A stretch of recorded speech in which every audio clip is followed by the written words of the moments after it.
แล้วก่อนปู่ทวดไปก็มีแต่มันรู้จักลดหลั่นกันลงมาปู่ของเรานั้นคงเห็นปู่ทวดพ่อของเราก็รับรู้มาจากปู่เราก็รับรู้มาจากพ่อเราก็เชื่อว่าปู่ทวดเรามีก่อนปู่ทวดไปก็มีก่อนหน้านั้นไปก็มีนี่เราใช้ความเชื่อทั้งหมดเลยเราไม่มีทางพิสูจน์ได้เพราะว่าท่านตายไปหมดแล้วเพราะฉะนั้นเรื่องการทั้งสารวัตรมันก็มีลักษณะอย่างนั้นมันเป็นเรื่องระดับสัพพัญญุตญาณที่พระพุทธเจ้าได้ทรงตรัสรู้แล้วก็ไม่ใช่รับสั่งเมื่อตอนเป็นเจ้าชายสิทธัตถะนะรับสั่งเมื่อตอนตรัสรู้เป็นพระพุทธเจ้าแล้วก็ทรงรู้เห็นเวลาตรัสรู้นั่นเองไม่ใช่ว่ารู้เห็นมาก่อนหน้านั้นทีนี้เราจะไปเทียบเคียงจะไปตัดสินชี้ผิดชี้ถูกชี้มีไม่มีเนี่ย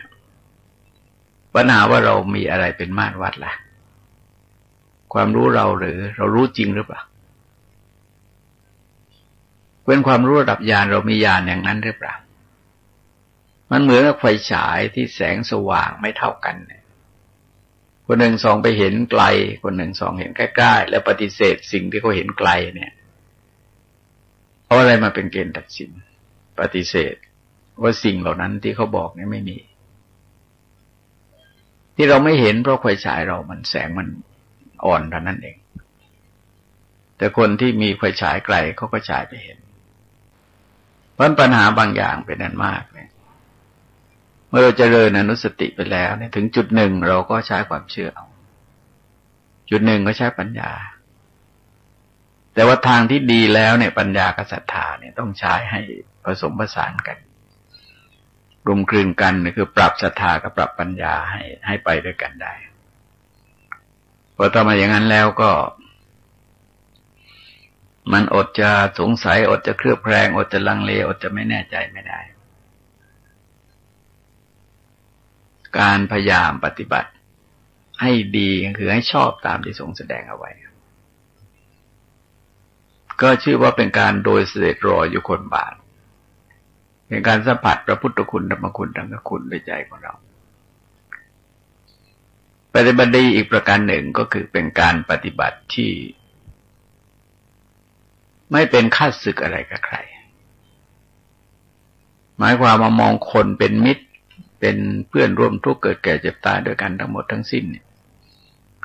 เราเห็นว่าสังฆคุณข้อเดียวเนี่ยยุติสงครามโลกได้ยุติสงครามสารพัดได้เราอ่านข่าวเราฟังข่าวที่อเมริกันก็ไปถล่มที่อัฟกานิสถานเสียดายทรัพย์สินเงินทองเสียดายคนนะเสียดายทั้งหมดแหละว่ามันไม่น่าจะเอาของเหล่านั้นไปโทรมาฮอกตัวหนึ่งเขาบอกว่าตั้ง70 กว่าล้านบาทเงิน70 กว่าล้านมันสร้างอะไรได้ใหญ่โตนะสร้างโรงเรียนสร้างโรงพยาบาลเป็นยาส่งเสริมช่วยเหลือคนยากจนขัดสนอนาถาเราไปอาหารให้แจกพวกแอฟริกาอย่างไรแอฟริกันยังได้เลยอันนั้นก็คือโลกคือเราจะเห็นว่ามันเป็นการปฏิบัติที่เป็นข้าศึกต่อกันแต่ถามว่าใครเริ่มก่อนเริ่มหลังก็ไม่รู้ว่าเป็นวัฏจักร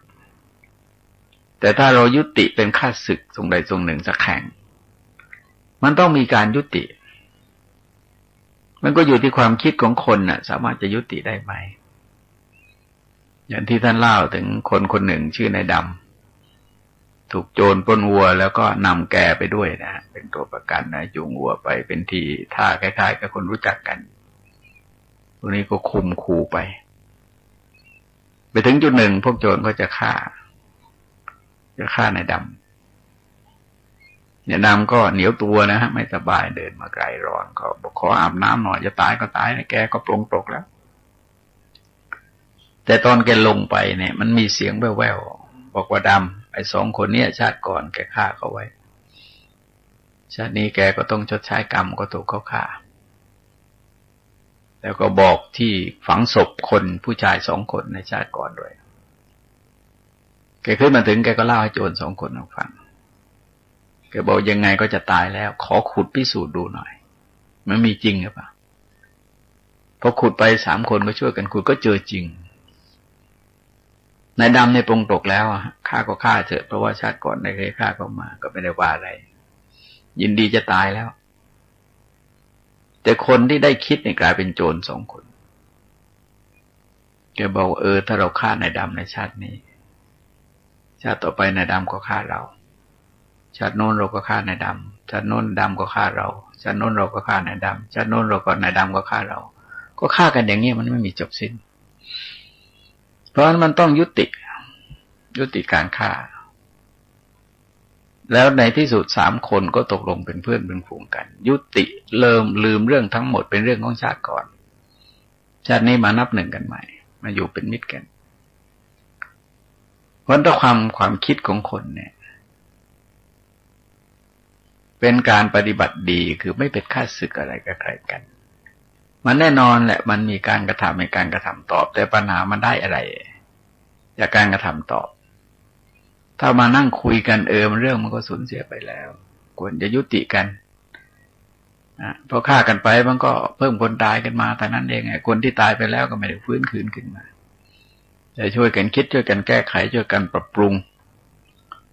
ช่วยกันสร้างสรรค์โลกให้มันน่าอยู่น่าพิโรมชื่นชมยินดีนะคือฟังรายการอาวุธก็แล้วมันเสียดายสตางค์จริงๆมันมหาศาลจริงๆนะทรัพยากรธรรมชาติชั้นดีนะเอาไปเป็นอาวุธทำลายกันไม่ใช่ทรัพยากรธรรมดาแต่ละอย่างมันชั้นดีทั้งนั้นเลยราคาแพงหูฉี่มากๆเลยแล้วก็มีอยู่บางทีบางอย่างเนี่ยมีสหรัฐอเมริกาอย่างเดียวแต่เพราะคนอย่างปฏิบัติเป็นข้าศึกกันเวรภัยอันตรายต่างๆมันก็มีให้พบไปเห็นได้ยินข่าวคราวกันเสร็จแล้วโลกมันได้อะไรมีแต่ความเสียก็เสียอะไรก็หวาดระแวงวิตกกังวลเดือดร้อนกลัวอันตรายไปสารพัดกระทบกระเทือนหมดเศรษฐกิจสังคมจิตวิทยาการเมืองการทหารความมั่นคงกระทบหมดถ้าปฏิบัติดีโดยการไม่เป็นข้าศึกอะไรกับใครกันเนี่ยนะอย่างการใช้ชีวิตยังมีปัญญามีความบริสุทธิ์มีความแช่มชื่นเบิกบานตามสมควรแก่ฐานะก็ชื่อว่าได้สัมผัสพระพุทธคุณได้ระดับหนึ่งแล้วต้องฟังทั้งหลายแต่ร่มโพธิญาณในวันนี้ขอยุติไว้ด้วยเวลาเพียงเท่านี้ที่สุดนี้ขอความเจริญงอกงามไพบูลย์ในธรรมจงมีแด่ท่านผู้ฟังทั้งหลายโดยทั่วกันสวัสดี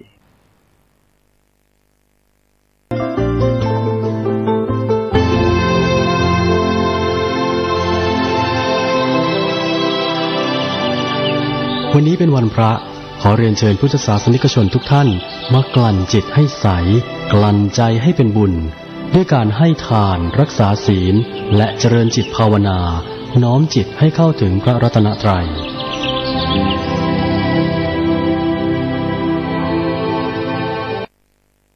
ขอความเจริญในธรรมจงมีแด่ท่านผู้ฟังทั้งหลายแต่ร่มโพธิญาณในวันนี้ก็จะพูดเรื่องธรรมที่เป็นเหตุให้เกิดปีติสัมโพชฌงค์ในข้อต่อไปก็วันก่อนได้พูดถึงเรื่องของพุทธคุณธรรมคุณสังฆคุณโดยสรุปนะฮะแล้วก็อยากจะนำไปทบทวนความหมายของพระพุทธคุณธรรมสังฆคุณบทว่าสุปฏิปันโนชุปฏิปันโนยายาปฏิปันโนสามีจิปฏิปันโนอีกสักหน่อยเพราะเป็นนัยยะที่ทั่วไปแก่พุทธบริษัททั้งหลายตามสมควรแก่ฐานะเพราะถ้าเรามองเทียบเคียงถึงหลักการปฏิบัติทั้งหลายที่บางครั้งทรงใช้คำว่าปฏิบัติธรรมสมควรแก่ธรรมปฏิบัติชอบยิ่งปฏิบัติตามธรรมมันมีคำว่าธรรมอยู่3 แห่งปฏิบัติธรรมยกตัวอย่างว่าขันติเนี่ยเราก็ปฏิบัติในขันติสมควรแก่ธรรมคือสมควรแก่กรณีที่ใช้ขันตินั้นตามหลักจริงๆแล้วเราจะใช้แค่4 กลุ่มเรื่องใหญ่ๆเท่านั้นเองคือ1ความวิปริตแปรปรวนของธรรมชาติทั้งหลายหนาวจัดร้อนจัดน้ำหลากเกิดพายุเกิดไต้ฝุ่นเกิดอะไรขึ้นมาก็ตามนะก็ต้องพยายามอดกลั้นอดทนทนทานให้ได้ผ่านวิกฤตตรงนั้นให้ได้มากน้อยเราก็ไม่รู้หรอกเพราะว่านั้นเป็นเรื่องของปรากฏการณ์ธรรมชาติประการที่2ทุกขเวทนาที่เกิดขึ้นเกี่ยวกับโรคภัยไข้เจ็บเบียดเบียนและความเหนื่อยยากลำบากทุกโรคภัยไข้เจ็บเบียดเบียนการเสียดแทงจากข้างในบ้างข้างนอกบ้างนะฮะคือโรคข้างในบ้างข้างนอกบ้าง ก็เป็นความทุกข์ประเภทต่างๆแล้วความเหนื่อยยากลำบากตากตรำในภารกิจการงานต่างๆที่จะต้องจัดจะต้องทำและที่สำคัญอย่างยิ่งคือลักษณะอารมณ์ที่กระตุ้นให้เกิดราคะกระตุ้นให้เกิดโลภะกระตุ้นให้เกิดโทสะเป็นอารมณ์ที่อ่อนไหวได้ง่ายโดยเฉพาะในกรณีของราคะกับโลภะนี่จิตใจจะไปได้ง่ายจะต้องพยายามอดกลั้นอดทนทนทานต่ออารมณ์เหล่านั้นให้ได้แล้วก็ปฏิบัติชอบยิ่งก็คือว่าตามเหมาะตามควรแก่กรณีคือไม่มากเกินไปไม่น้อยเกินไปก็อยู่ในสายกลางนะฮะสายกลางไม่ใช่ว่าปวดหัวก็ต้องทนจนไม่คิดจะกินยาอย่างนี้ก็เกินไปนะฮะก็เรียกว่าอยู่ในเกณฑ์สายกลางตรงไหนจำเป็นจะทนตรงไหนก็บรรเทาก็ว่ากันไปตามต้องควรแก่ฐานะนี้ก็เรียกว่าเป็นการปฏิบัติดีแล้วก็ปฏิบัติไม่เป็นข้าศึกกับใครที่พูดไว้ในวันก่อนที่สำคัญอย่างยิ่งคือไม่ถอยหลังไม่ถอยหลังที่จริงเนี่ยเรามาเข้าอีกข้อหนึ่งก็คือศีลานุสติการตั้งสติตามระลึกถึงศีลของตนประเด็นของศีลนั้นเราไปย้อนระลึกไปหวนระลึกถึงศีลที่เรารักษาในอดีตอย่างสมมติว่าญาติโยมรักษาศีลสมาทานศีลตอนเช้าในวันธรรมสวนะแต่ตอนเย็นก็นำเอาศีลเหล่านั้นมาพิจารณาทบทวนดูว่าศีล5 ข้อศีล8 ข้อเนี่ยศีลข้อใดของเราขาดตกบกพร่องไปบ้างแต่มาเกิดขาดตกบกพร่องก็ชำระเสียให้บริสุทธิ์แล้วก็จนนึกจนเห็นศีลที่บริสุทธิ์ของตนเองทีนี้แนวการมองศีลเนี่ยเราจะเห็นว่าตามปกติแล้วเราพูดไม่ค่อยลึกนะฮะคือพูดหยาบๆกันก่อนอย่างปาณาติปาตาเวรมณีสิกขาปะทังสมาธิยามิแปลว่าข้าพเจ้าขอสมาทานสิกขาบทคืองดเว้นจากการทำสัตว์มีชีวิตให้ตกล่วงไปนะพูดกันเพียงเท่านั้นแต่ว่าในความเป็นศีลเวลารักษาเนี่ยมันพูดถึงศีลขาดศีลทะลุศีลด่างศีลพร้อยมีรายละเอียดอีกเยอะซึ่งก็หมายความว่าเราก็ตรวจดูศีลของเราให้เห็นชัดเจนตัวอย่างง่ายๆนะฮะตัวอย่างง่ายๆที่ก็เล่าถึงพระเถระรูปหนึ่งมันพวกอมนุษย์เบียดเบียนท่านแล้วก็ไปเข้าสิงลูกโยมอุปถากแล้วบอกว่าจะแก้หายได้ก็ต้องเอาน้ำล้างเท้าของพระเถระเนี่ยมาประพรมเป็นน้ำมนต์แล้วจะหายก็พระเถระก็ไปที่บ้านโยมอุปถากโยมก็ขอน้ำล้างเท้าท่านก็ไม่ว่าอะไรก็ไปประพรมเด็กก็หายพวกอมนุษย์ก็ปรากฏตัวโจทย์ท่านด้วยอาบัติว่าทำเวชกรรมคือทำตัวเป็นหมอรักษาโรคพระเถระท่านตรวจสอบดูท่านไม่เห็นว่าท่านไปทำอะไรและการกระทำของท่านก็ไม่ได้ผิดวินัยข้อไหนเป็นการสงเคราะห์อนุเคราะห์ต่อชาวบ้านเพราะฉะนั้นก็พิจารณาตรวจดูศีลย้อนไปตั้งแต่วันอุปสมบทมานะเห็นความบริสุทธิ์หมดจดของศีลก็เกิดปีติเกิดปีติก็เกิดปัสสัทธิเกิดปัสสัทธิก็เกิดสมาธิเกิดอุเบกขาไปเลยนะฮะใจมันก็เดิมก็วิ่งไปโดยลำดับจนเจริญวิปัสสนาบรรลุมรรคผลเป็นอรหันต์ในขณะนั้นในขณะที่ยืนอยู่ตรงนั้นเองวันศีลเนี่ยมองจนเห็นความบริสุทธิ์ถ้ายังไม่เห็นความบริสุทธิ์ก็ต้องชำระให้บริสุทธิ์อย่างพระเราเวลาต้องอาบัติคือผิดศีลนั่นแหละเราก็แสดงอาบัติปฏิบัติไปตามต้องควรแก่กรณีของอาบัติเพื่อทำตัวเองให้บริสุทธิ์เวลาระลึกถึงศีลย้อนระลึกหวนระลึกถึงศีลก็จะถ้าเห็นความบริสุทธิ์มันจะเกิดปิติปราโมทย์แต่ถ้าเห็นความไม่บริสุทธิ์ก็จะเกิดขุ่นมัวเศร้าหมองเกิดวิปฏิสารคือจะเดือดร้อนใจจะไม่สบายใจเพราะศีลที่บริสุทธิ์ก็เรียกว่ามีความไม่วิปฏิสาร อานิสงส์แต่ถ้าศีลไม่บริสุทธิ์ก็มีความวิปฏิสารเป็นผลคือเดือดร้อนใจเนี่ยเป็นผลแต่ญาติโยมเนี่ยจะง่ายนะฮะจะง่ายเพราะว่าสมมติเราสมาทานศีลตอนเช้าศีล 5ก็ได้ศีล 8ก็ได้ศีลอุโบสถก็ได้แล้วก็ตอนเย็นๆเราก็มานั่งทบทวนดูตรวจสอบดูพฤติกรรมของตัวเองตั้งแต่เช้ามาจนถึงตั้งแต่รับศีลมาจนถึงขณะที่พิจารณาเนี่ยดูว่าศีลมันบริสุทธิ์หรือไม่แต่เห็นว่าศีลบริสุทธิ์มันจะเกิดปิติประโมทย์แต่อย่าลืมว่าในรายละเอียดในภาคของการปฏิบัติเนี่ยบางครั้งมันเขาเรียกอาการที่ต้องอาบัติของพระเช่นสมมติว่าเราเพ่งมองวัตถุสิ่งของคนอื่นด้วยความอยากได้เนี่ย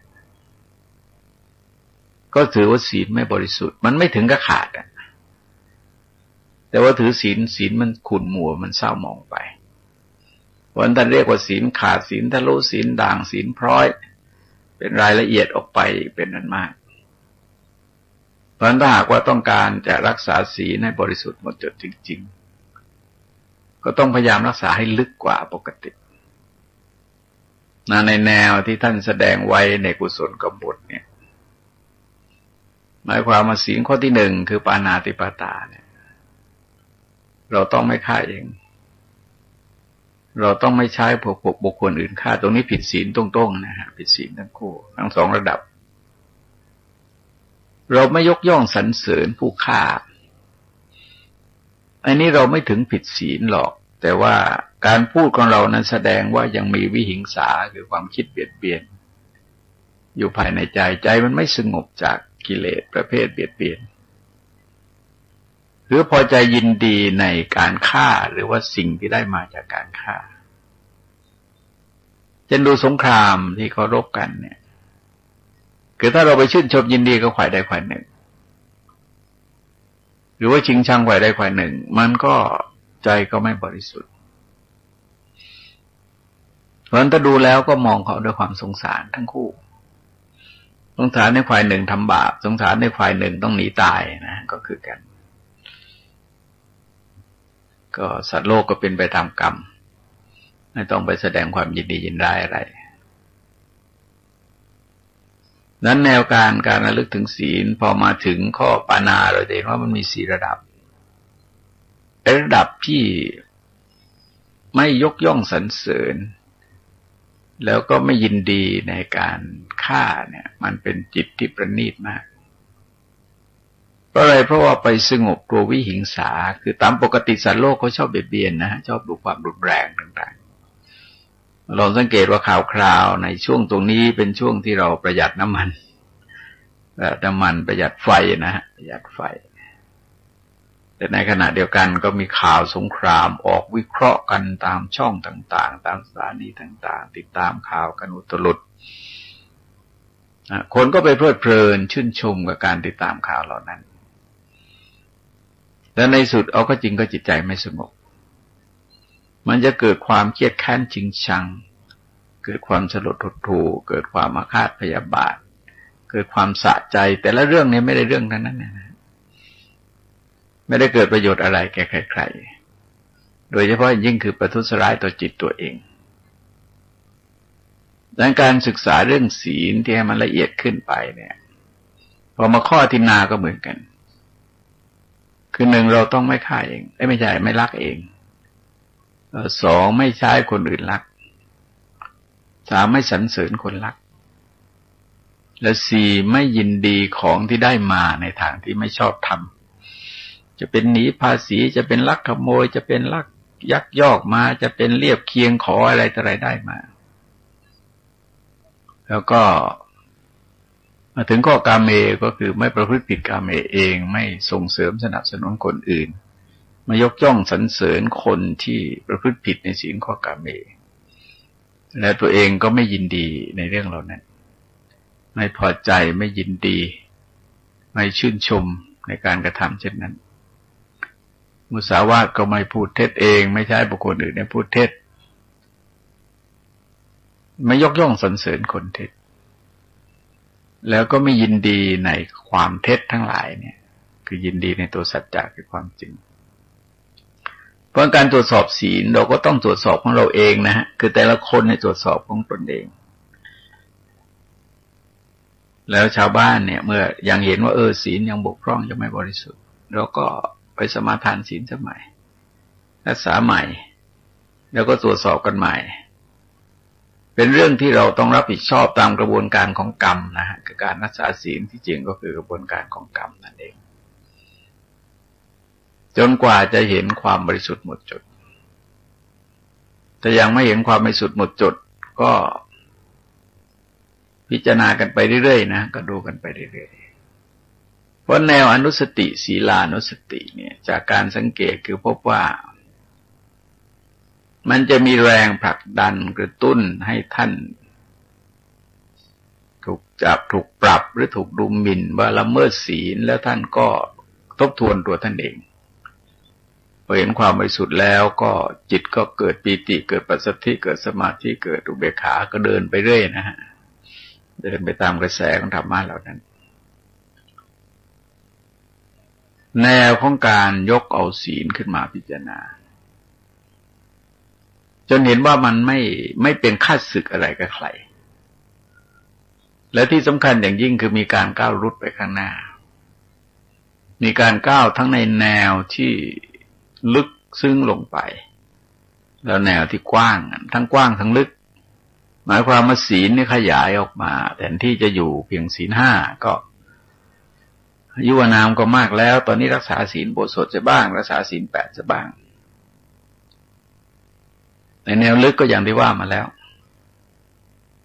คือแทนที่จะอยู่ระดับศีลก็ไม่ได้อยู่ระดับศีลใจมันเดินไปสู่ระดับธรรมะมันก็กลายเป็นความสำเร็จที่มาจากใจคือการรักษาศีลถ้าเรานับข้อแล้วบางทีมันก็ยุ่งมันเยอะ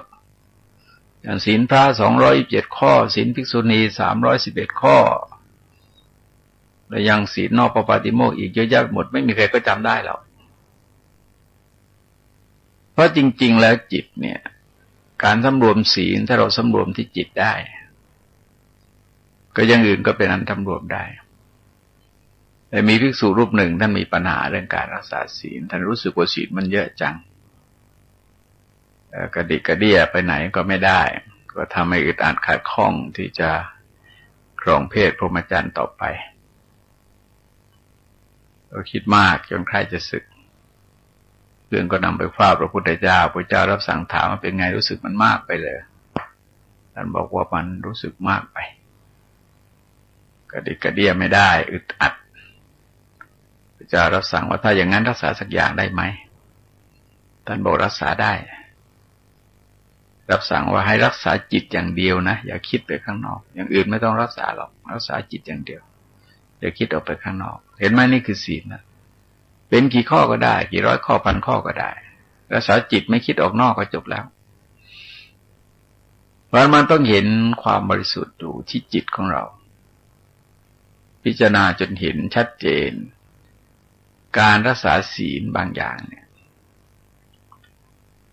มันต้องเดินไปในจุดที่เราเรียกว่าอริยกันตศีลคือศีลที่พระอริยเจ้าท่านชอบท่านยกย่องโดยวางเงื่อนไขหลักเอาไว้เนี่ยคือไม่ขาดไม่ทะลุไม่ด่างไม่พร้อยอันนี้เรื่องใหญ่เลยนะไม่ขาดเนี่ยคือขาดตรงๆนะฮะเช่นว่าปาณาติบาตสัตว์นั้นมีชีวิตเรารู้ว่าสัตว์นั้นมีชีวิตตั้งจิตคิดจะฆ่าทำความพยายามจะฆ่าสัตว์นั้นตายด้วยความพยายามนั้นอย่างนี้ถือว่าเป็นศีลขาด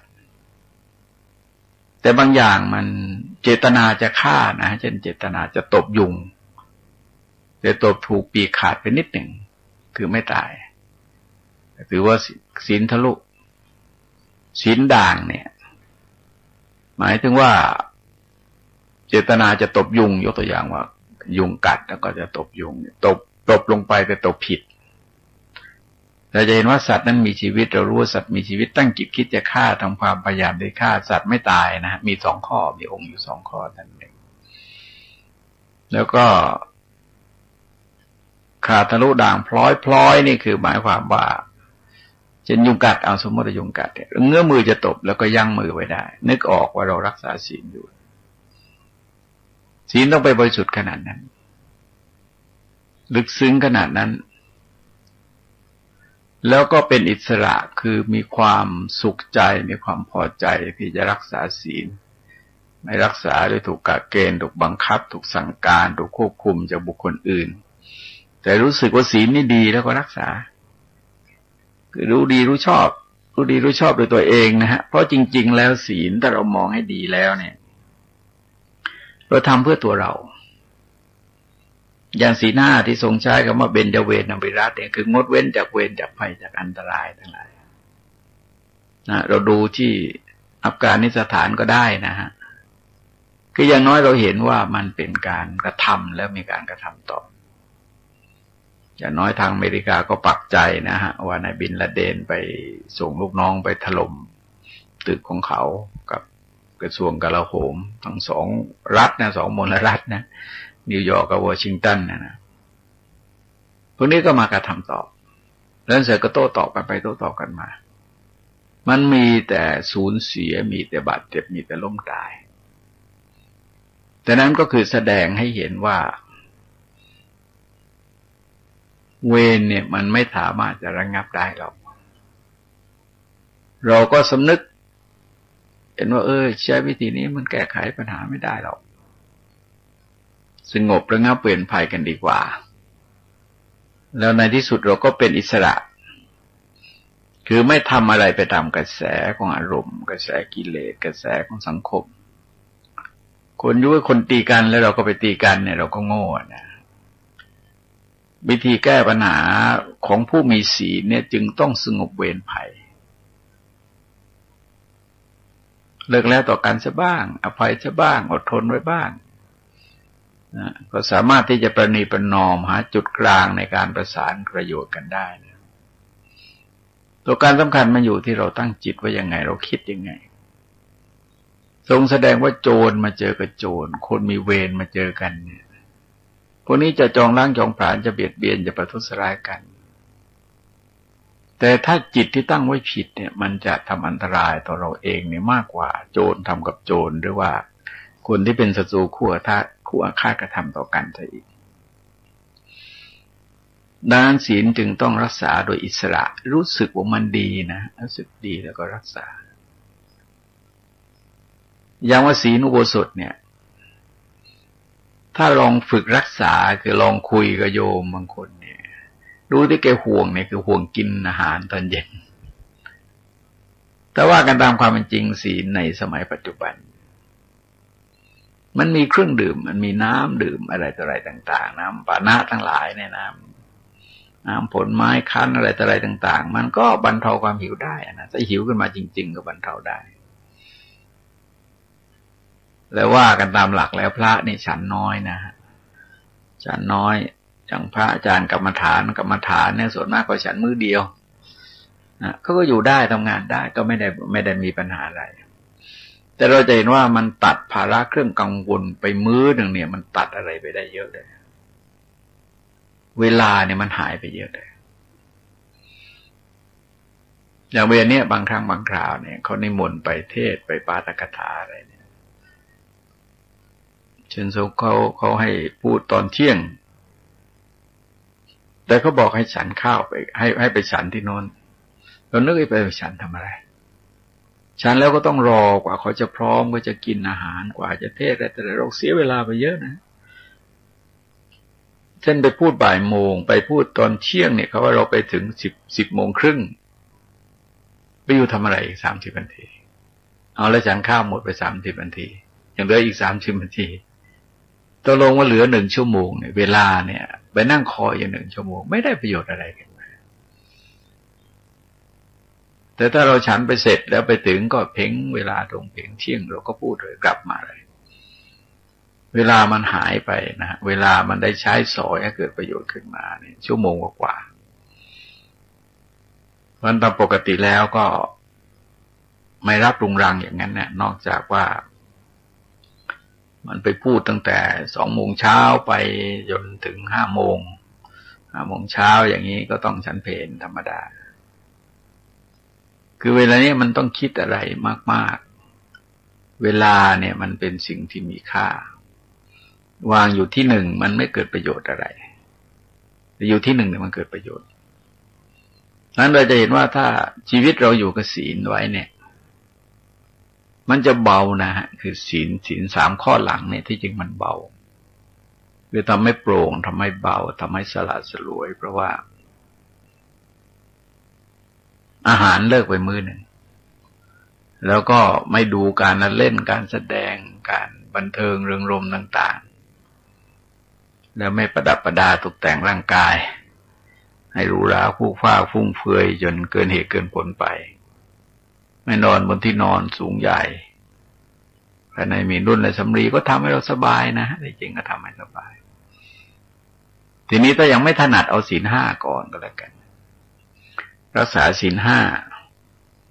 แล้วก็มองย้อนคือเป็นอนุสติได้ทุกศีลเพียงแต่ว่าหลักการปฏิบัติที่เรียกว่าปฏิบัติดีเนี่ยคือต้องไม่ถอยหลัง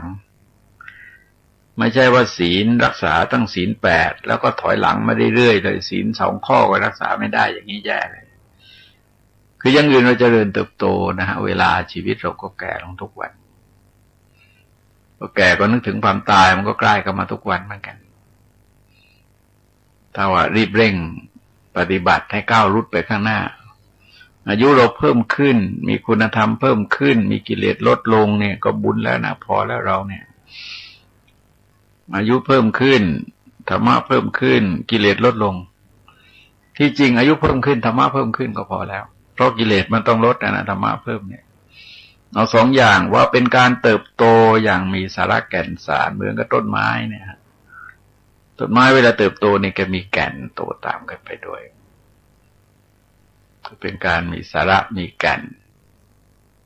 ก็เป็นคุณค่าเสริมคุณค่าของต้นไม้นั้นให้สูงขึ้นเพื่อการศึกษาธรรมปฏิบัติธรรมจึงต้องไม่ถอยหลังมีก้าวรุดไปข้างหน้าก้าวมากหรือก้าวน้อยก็ไม่รู้เป็นลักษณะของปลาเป็นคือว่ายทวนกระแสน้ำได้แต่ถ้าลอยตามกระแสน้ำก็แสดงว่าปลานั้นตายแล้ว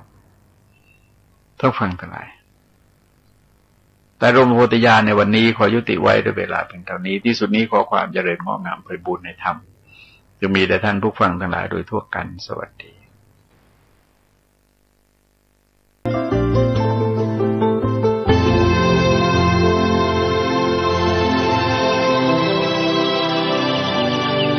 วันนี้เป็นวันพระ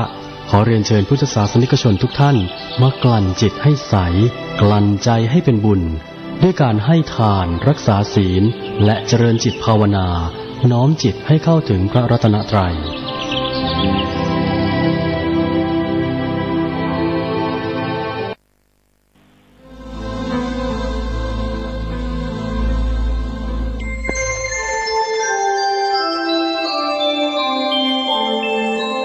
ขณะนี้ท่านกำลังฟังสถานีวิทยุกระจายเสียง FM 104.5 เมกะเฮิรตซ์